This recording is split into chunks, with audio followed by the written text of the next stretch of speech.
সবাইকে স্বাগত জানাচ্ছি গ্লোবাল ভিউজে। আপনাদের সঙ্গে আছি আমি সুস্মিতা দাস। আজ জানাবো আন্তর্জাতিক গণমাধ্যমে আলোচিত সংবাদ ও বিশ্লেষণ। ফিলিস্তিনের গাজা উপত্যকার দক্ষিণাঞ্চলীয় রাফা শহরের টানেলগুলোতে আটকে পড়া প্রায় 200 ফিলিস্তিনি প্রতিরোধ যোদ্ধার নিরাপদে ফিরে আসার পথ খুলেছে। ইসরায়েলের প্রধানমন্ত্রী বেঞ্জামিন নেতানিয়াহু এবং যুক্তরাষ্ট্রের দূত জারেড কুশনার এ বিষয়ে একটি সমঝোতায় পৌঁছেছেন। ইসরায়েলের এক সিনিয়র কর্মকর্তার বরাতে এ তথ্য দিয়েছে ইসরায়েলি দৈনিক ইয়েদিওথ আহরনত। কর্মকর্তার মতে ওই যোদ্ধাদের নিরাপদে এলাকা ত্যাগের অনুমতি দেওয়া হবে। ইসরায়েলি ব্রডকাস্টিং কর্পোরেশন জানিয়েছে কুশনার ইসরায়েলের কাছে অনুরোধ করেছেন যেন যোদ্ধাদের গাজার সেই সব এলাকায় স্থানান্তরের অনুমতি দেওয়া হয় যা এখনও হামাস প্রশাসনের নিয়ন্ত্রণে রয়েছে। সংবাদ মাধ্যমটি আরও জানিয়েছে ইসরায়েলি মূল্যায়নে দেখা গেছে এই ইস্যু শেষ পর্যন্ত সমঝোতার মাধ্যমে মিটে যাবে, কারণ ওয়াশিংটন যুদ্ধবিরতি চুক্তির বাস্তবায়ন বাধাগ্রস্ত হোক তা চায় না। তবে অন্য কিছু সংবাদ মাধ্যম এক ইসরায়েলি কর্মকর্তার বরাতে জানিয়েছে আলোচনা চূড়ান্ত হলেও এখনও চুক্তি হয়নি। পরে ইসরায়েলের চ্যানেল 12 এক মার্কিন সূত্রের বরাতে জানিয়েছে চুক্তির পরবর্তী ধাপগুলোর বাস্তবায়ন যাতে বিলম্বিত না হয় সেজন্য ওয়াশিংটন এই সংকট সমাধানে দৃঢ় প্রতিজ্ঞ। সূত্রটি জানিয়েছে বিষয়টি সমাধান হতে আরও কয়েকদিন সময় লাগতে পারে। রাফার সুড়ঙ্গগুলোতে অবস্থানরত ওই প্রতিরোধ যোদ্ধাদের বিষয়টি বর্তমানে যুদ্ধবিরতির পরবর্তী ধাপে অগ্রসর হওয়ার আলোচনার কেন্দ্রবিন্দুতে পরিণত হয়েছে। হামাসের সামরিক শাখা আল কাসাম ব্রিগেডস নিশ্চিত করেছে টানেলগুলোতে অবস্থানরত যোদ্ধারা তাদেরই সদস্য যারা বর্তমানে ইসরায়েলের নিয়ন্ত্রণাধীন রাফা অঞ্চলের ভেতরে অবস্থান করছেন। যোদ্ধারা যে সুড়ঙ্গের ভেতরে অবস্থান করছেন তা তথাকথিত ইয়েলো লাইন এলাকায়, যুদ্ধবিরতির প্রথম ধাপের পর যেখানে ইসরায়েলি সেনারা অবস্থান করছেন। পুরো রাফা শহরই এই এলাকায় অবস্থিত। ইসরায়েলি হিসাব অনুযায়ী যোদ্ধাদের সংখ্যা 150 থেকে 200 জনের মধ্যে। তবে হামাস বা আল কাসাম ব্রিগেডস এখনও সংখ্যাটি আনুষ্ঠানিকভাবে নিশ্চিত করেনি। লেবাননের প্রতিরোধ আন্দোলন হিজবুল্লাহর মহাসচিব শেখ নাইম কাশেম বলেছেন, আমরা কখনো আত্মসমর্পণ করব না, অস্ত্র ত্যাগও করব না। ইসরায়েলি আগ্রাসন ও পশ্চিমা হস্তক্ষেপের বিরুদ্ধে লড়াই করার অঙ্গীকার পুনর্ব্যক্ত করেন তিনি। মঙ্গলবার বৈরুত, নাবাতিয়ে এবং বালবেক সহ লেবাননের 11টি স্থানে শহীদ দিবস উপলক্ষে বড় সমাবেশ হয়। দিবসটি উপলক্ষে শহীদ আহমাদ কাসিরকে স্মরণ করেন শেখ কাশেম। তিনি ইসরায়েলি সামরিক গভর্নর হেডকোয়ার্টারে আত্মঘাতী হামলা চালিয়ে 76 জন ইসরায়েলিকে নির্মূল করেছিলেন। হিজবুল্লাহ মহাসচিব বলেন, আহমাদ কাসির তার রক্ত দিয়ে আমাদের শাহাদাতের শিক্ষা দিয়েছেন, ত্যাগের মাধ্যমে আমাদের এগিয়ে চলার পথ দেখিয়েছেন। শেখ কাশেম বলেন, এই পথ ধরেই আমরা এগোচ্ছি। 2000 সালে ইসরায়েল প্রতিরোধের আঘাতে লেবানন থেকে নিঃশর্তভাবে সেনা প্রত্যাহারে বাধ্য হয়। সাম্প্রতিক যুদ্ধে 75,000 ইসরায়েলি সেনা সর্বোচ্চ চেষ্টা চালিয়ে কয়েকশো মিটারও অগ্রসর হতে পারেনি, যা প্রতিরোধ যোদ্ধাদের অবিচল সাহসের প্রমাণ। শেখ কাশেম বলেন, জাতিসংঘের তথ্যে দেখা গেছে 2024 সালের 27 নভেম্বরের যুদ্ধবিরতি চুক্তির পর ইসরায়েল 7,000 বারেরও বেশি লঙ্ঘন করেছে, অথচ হিজবুল্লাহ পুরোপুরি তা মেনে চলেছে। তিনি হুঁশিয়ারি দেন, একসময় এই ধৈর্যের সমাপ্তি ঘটবে, যোদ্ধারা চুক্তিতে আর আবদ্ধ থাকবেন না। শেখ কাশেম লেবাননের অভ্যন্তরীণ বিষয়ে যুক্তরাষ্ট্র ও ইসরায়েলের প্রকাশ্য হস্তক্ষেপের নিন্দা জানিয়ে বলেন, ওয়াশিংটন লেবাননের সেনাবাহিনীকে নিজ জনগণের বিরুদ্ধে ব্যবহার করতে চায়, এটি কোনোভাবেই মেনে নেওয়া হবে না।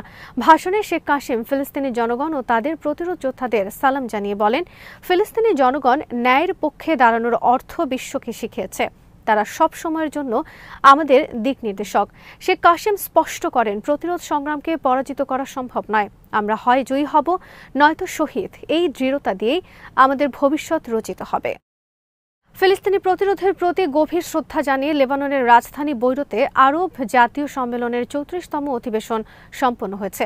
লেবানন, ফিলিস্তিন, ইরাক ও ইয়েমেনের প্রতিরোধ সংগঠনগুলোর নেতাসহ প্রায় 250 আরব রাজনীতিক, বুদ্ধিজীবী ও শিক্ষাবিদের এই সম্মেলনে বলা হয়েছে, 2023 সালের 7 অক্টোবর গাজার বীর যোদ্ধাদের নেতৃত্বে শুরু হওয়া আল আকসা ফ্লাড অভিযান ইসরায়েলি দখলের বিরুদ্ধে ফিলিস্তিনি সংগ্রামের ইতিহাসে এক ঐতিহাসিক মোড় সৃষ্টি করেছে। সম্মেলনের চূড়ান্ত ঘোষণায় বলা হয়, এই অভিযান ইসরায়েলি শাসন ব্যবস্থার ভিতকে নাড়িয়ে দিয়েছে, তাদের নিরাপত্তা ও প্রতিরোধ ক্ষমতা দুর্বল করে দিয়েছে এবং বিশ্বব্যাপী আবারও ফিলিস্তিন ইস্যুকে কেন্দ্রবিন্দুতে নিয়ে এসেছে। বিবৃতিতে গাজায় গণহত্যা, অবরোধ, অনাহার ও ধ্বংসের মধ্যেও ফিলিস্তিনি জনগণের দৃঢ়তা ও ত্যাগের প্রতি গভীর শ্রদ্ধা জানানো হয়। হামলার মুখেও ফিলিস্তিনি প্রতিরোধ যোদ্ধাদের সাহসিকতা ও কর্মদক্ষতার প্রশংসা করা হয়। পাশাপাশি পশ্চিম তীরের জনগণের প্রতি আস্থা প্রকাশ করে বলা হয়, তারা প্রজ্ঞা ও দৃঢ়তার সঙ্গে দখলদারের সম্প্রসারণ পরিকল্পনার বিরুদ্ধে লড়াই চালিয়ে যাবেন। সম্মেলনে জোর দিয়ে বলেন, আসন্ন সংকট মোকাবেলায় ফিলিস্তিনি জাতীয় ঐক্য এখন সময়ের দাবি। সম্মেলনে গাজা যুদ্ধবিরতি নিশ্চিতে জড়িত দেশগুলোকে তাদের প্রতিশ্রুতি পালনের আহ্বান জানানো হয় এবং ইসরায়েলকে চুক্তির শর্ত মানতে বাধ্য করার জন্য আন্তর্জাতিক চাপের দাবি জানানো হয়। একই সঙ্গে গ্রেটার ইসরায়েল পরিকল্পনা ও অবৈধ বসতি সম্প্রসারণের বিরুদ্ধে দৃঢ় অবস্থান পুনর্ব্যক্ত করা হয়। সম্মেলন লেবানন, ইয়েমেন, ইরাক ও ইরানে অবস্থিত প্রতিরোধ অক্ষের উপাদানগুলোর প্রশংসা জানিয়ে গাজাকে সমর্থনের ক্ষেত্রে তাদের ঐতিহাসিক ভূমিকার স্বীকৃতি দেওয়া হয়। বিবৃতিতে বলা হয়, দখলদারিত্ব ও আগ্রাসনের মুখে ঐক্যবদ্ধ প্রতিরোধ ফ্রন্টের কৌশলগত গুরুত্ব অপরিসীম। একই সঙ্গে লেবাননের পুনর্গঠনে অবিলম্বে ভূমিকা নেওয়া এবং পশ্চিমা ও ইসরায়েলি চাপ প্রত্যাখ্যান করার জন্য আরব ও ইসলামী দেশগুলোর প্রতি আহ্বান জানানো হয়।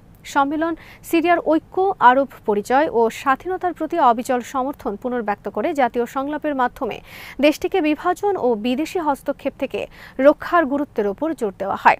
এছাড়া যুক্তরাষ্ট্র ইসরায়েলের স্বাভাবিকীকরণ চুক্তি চাপিয়ে দেওয়ার ষড়যন্ত্র সম্পর্কে সতর্ক করা হয়। ফিলিস্তিনি প্রতিরোধ সংগঠনগুলো মঙ্গলবার ইসরায়েলি পার্লামেন্টে পাশ হতে যাওয়া একটি বিলের কঠোর নিন্দা জানিয়েছে, যার মাধ্যমে ফিলিস্তিনি বন্দীদের মৃত্যুদণ্ড কার্যকরের অনুমোদন দেওয়া হয়েছে। প্রথম দফায় পাশ হওয়া এই বিলকে তারা আখ্যা দিয়েছেন দখলদার বাহিনীর হত্যাযন্ত্রকে বৈধ করার আরেকটি প্রচেষ্টা হিসেবে। যৌথ বিবৃতিতে সংগঠনগুলো বলেছে, এই পদক্ষেপ প্রমাণ করে ফিলিস্তিনিদের দীর্ঘদিনের অভিযোগ সত্য। কেবল ভূমি দখল এবং সামরিক আগ্রাসন নয়, বরং কারাগার ব্যবস্থার মাধ্যমে ফিলিস্তিনিদের পদ্ধতিগত ধ্বংস চায় ইসরায়েল।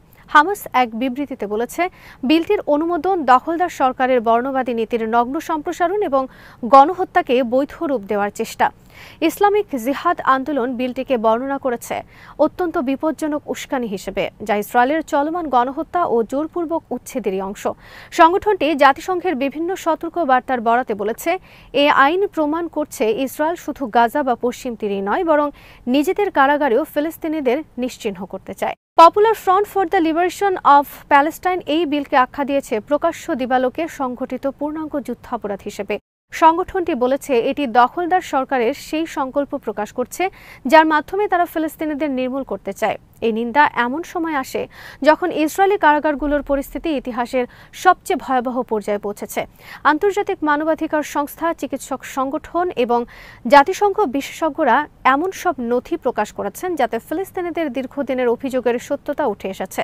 নিপীড়নের ধরনগুলোর মধ্যে রয়েছে বন্দীদের হাত পা বেঁধে অজ্ঞান হওয়া পর্যন্ত প্রহার, বিদ্যুৎ স্পৃষ্ট করা, চোখ বেঁধে দিনের পর দিন বসিয়ে রাখা, খাদ্য ও পানি সরবরাহ বন্ধ রাখা, ইনসুলিন, হার্টের ওষুধ, এমনকি অ্যান্টিবায়োটিকও বন্ধ রাখা, যৌন সহিংসতা এবং অঙ্গ অপসারণ।